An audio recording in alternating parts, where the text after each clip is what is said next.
Hi everyone, this video is my reflection on my first lesson plan that I created this week in preschool. So the theme for my lesson plan, the weekly theme was animals and my subject was Spanish. So I decided to put those two things together and just go over different animals and animal sounds in a different language, so using Spanish. My 3 learning objectives were: the child will be able to repeat the animals' names in Spanish by playing animal bingo. So as we're playing bingo and an animal is pulled, I'll say the name in Spanish, and then I will ask all of my students to say the name as well. After that objective, the second objective is the children will be able to translate English to Spanish names by being taught the Spanish names for the animal. So that one's a little bit wordy, but what I mean by that is they know what the animals are when they look at the picture, and most of them know how to say it in English. So as I teach them the Spanish word, they'll be able to recognize how to say cat in Spanish, cat in English, and that they both mean cat. My third objective is the children will be able to identify the animal by placing the bingo chip on the animal's picture. So I will show them a picture of whatever animal it is. Say it's a pig on my card, I'll say it in Spanish. I'll ask them to say it in Spanish, and then they'll have to look on their bingo card and look for something that matches my picture. So once they find something that matches, they'll take the bingo chip and actually put it on the image. So that's showing that they recognize visually what the pig looks like and they're able to match it, and then also verbally with the word in English and in Spanish. So this is the motivator of my lesson. I'll start by asking, who here speaks Spanish at home with your family? I know personally that we have some Spanish speakers in here, so this is a good time for them to be like the leaders of the group. Then I will explain that we are going to be playing animal bingo today, but with a little bit of a twist. We are playing it in Spanish and not English, and it's okay if you don't know Spanish because we're all going to learn these words together.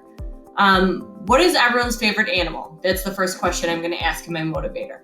I'll go around calling a few students, see what their favorite animal is, and then I'll let them know. Well, as you know, our theme is animals this week, so that's why we're talking about animals, and then we're learning a little bit of Spanish, and we're going to be playing animal bingo.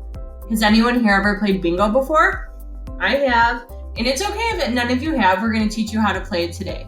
It's going to be really, really fun, so let's go over to the table and let's get started. Okay, so that's my motivator.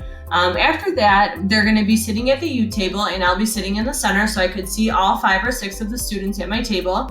After I give them just a brief explanation and after the motivator, I'm going to hand out the chips to the students. So I'll have all the chips already like pre-measured, just a handful, into little disposable Dixie cups, so then they know that they're theirs, they're not fighting with anyone else. What's in their cup are their chips.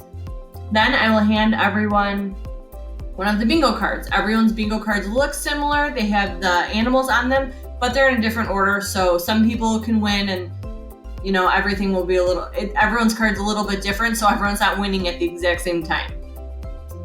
Then I will explain to them how bingo works. So basically, I'm going to show you a picture. We're going to say it together in English, and then we're going to say it together in Spanish, and then we're going to look on our bingo card, and we're going to find the correct one. So I'll model it. I'll show them a dog.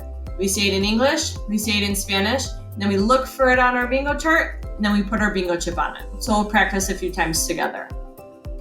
Then after that, we're going to go, after we just model it once, we're going to go through it's like 16 of the different animal names in Spanish. I just want them to say it once and get used to it, just so they're aware and just so they hear it a few more times. After they practice saying the names in Spanish, we're going to actually start the game. So at that point, our assistant teachers will be helping. We're going to make sure that they're saying the words as I call them and putting them on correctly.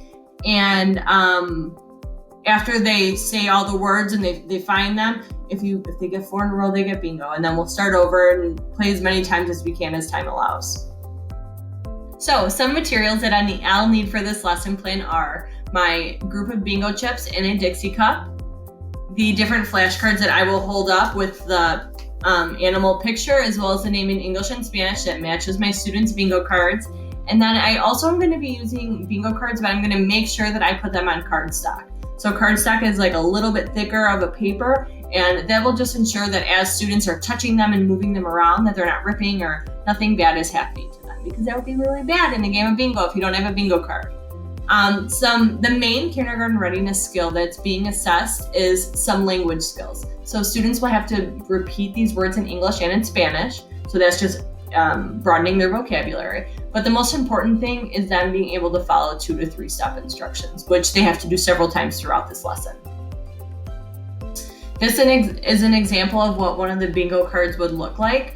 So these are all the images that I would use, and then you can see that each image has the name of the animal written in Spanish underneath it. Everyone's card will have the same pictures and words, but they'll be in a different order because that's how you play bingo. So I got really good feedback from my peer during the activity this week. So something that she recommended is that for my materials, I need to add more detail. To be honest, I really didn't have anything good on there. I didn't really have anything. And I forgot things like the bingo chips, and that would have been a mess if someone were to teach my lesson and not see that stuff on there. So I'm really grateful that she gave me that feedback. She also told me to use cardstock instead of normal paper, just for durability. And after thinking about it, that totally makes sense. So again, that was another good one. Another thing that I could do is laminate them, and then maybe someone could use these later in the year or maybe next year. That's just another idea that I really liked from my peers' feedback. Also, when I first turned in my lesson plan, I used the word learn in my learning objective. I totally forgot that that's one of the words that we can't use. So she said, you can't use the word learn in an objective. So obviously I took that out and I changed it to make it appropriate for our lesson plan template. And then procedures, I didn't think about actually having to show them how to play bingo. I just assumed that like everyone knows how to play, but especially with 3 to 5-year-olds, there's a good chance that they've probably never played the game before. So I thought that was really good feedback. Like, yeah, I probably should show them how to do it first, just in case people don't know, or maybe they play different rules, or people need a refresher. And probably any game that you're ever playing at school, you should give a clear explanation just to make sure that everyone is starting with the same knowledge. So that's all my peers' feedback. I really think that it helped my lesson a lot. And that is the end of my video. I can't wait to teach this to the preschoolers.